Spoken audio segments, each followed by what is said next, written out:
Let's take a look, boys and girls, at Gravity Maze. Put on your thinking caps because you're going to have to think on how to get from point A to point B, starting and ending using cubes. And now the cubes are different levels, towers. Some are 4 levels, some are 5 levels, some are 3, and some are 2, and some are 1. You always start with 2 cubes, the beginning and the end. And then the cards, you get some playing cards, and those cards, I'm going to take them out in a minute. Oh, you get these 3 metal balls too.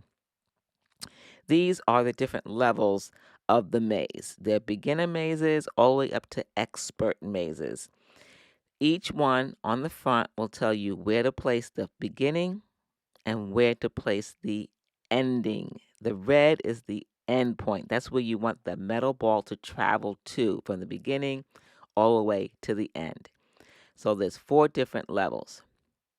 Let's take one for example. Let's start with the beginner. I recommend this.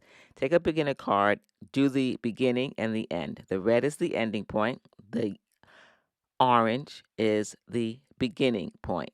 And there are dots on the cards as well as the cubes, and that's how you position the cube. Now, each cube can be positioned on multiple sides, right? They can go horizontal, they can go vertical.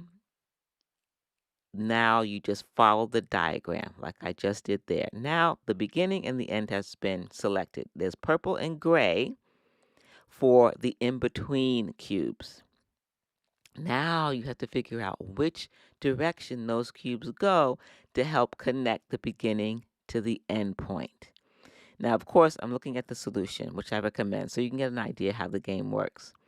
Once that's put together, you take that metal ball, one of 3, and you start at the orange. It should end at the red, the end point.